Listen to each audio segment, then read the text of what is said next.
The thrilling exploits of Superman Jon Kent persist as he finds himself transported to the world of injustice following the Ultraman incident. Within the Hall of Justice, the Injustice Superman of Earth received an update from Sinestro concerning a disturbance originating from Titan's moon. A gravitational wave or some form of pulse is detected.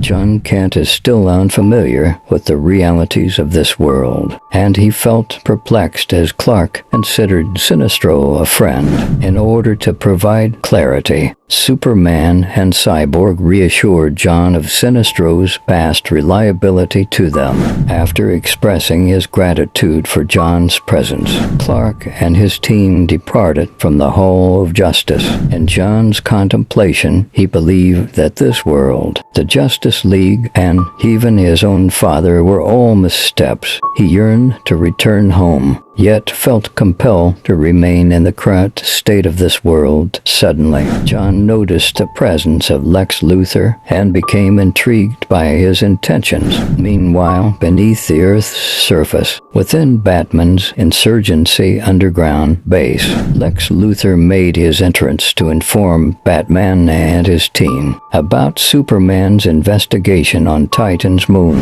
Luthor viewed this as an opportunity and presented them with Ultraman's lifeless body, explaining that Ultraman had arrived with the intention of killing Clark. This suggested a potential strategy. Luthor had made a discovery within Ultraman's emblem, believing it possessed the power to harm Superman, a formidable entity that targeted Clark on a cellular level and drained his powers. This revelation could potentially hold the key they had been searching for. At that precise moment, Jon Kent emerged, having reached the conclusion that the Lex Luthor in this universe mirrored their own, an untruthful individual fixated on obliterating Superman. Harley Quinn, taken aback, made a jest about Superman's newfound adorability. Batman instructed his team to prevent Jon from departing, but Jon remained undeterred, displaying unwavering confidence that they would be unable to impede him. Following the intense confrontation, Harley Quinn, Catwoman, and Batgirl initiated a meticulously coordinated assault against Jon Kent. However, Jon exhibited remarkable agility, deftly evading all their strikes while attempting to reason with them, aware that their actions would only bring harm upon themselves. Amidst the ensuing chaos, Batman seized the opportune moment to stealthily approach Jon, firmly grasping his arms before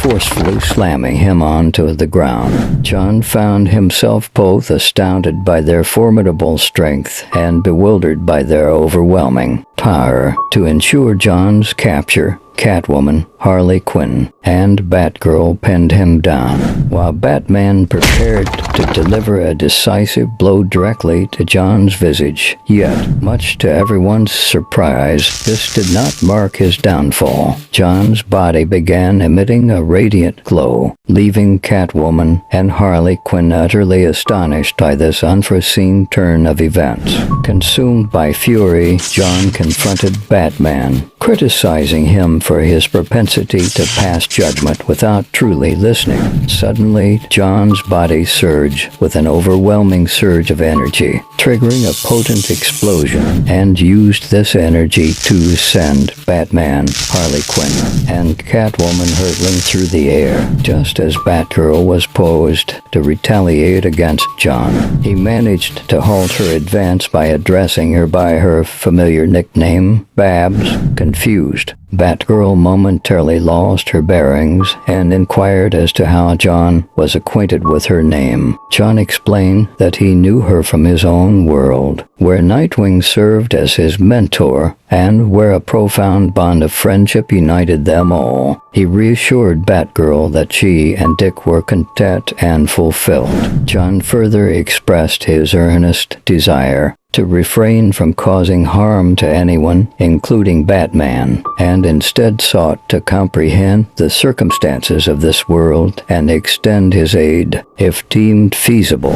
Alfred, arriving on the scene, acknowledged the validity of Jon's words and urged everyone to take a moment to regain composure, recognizing the potential for fruitful dialogue. Over resorting to brute force, Alfred graciously proceeded to serve them all a cup of tea, underscoring the importance of peaceful discussion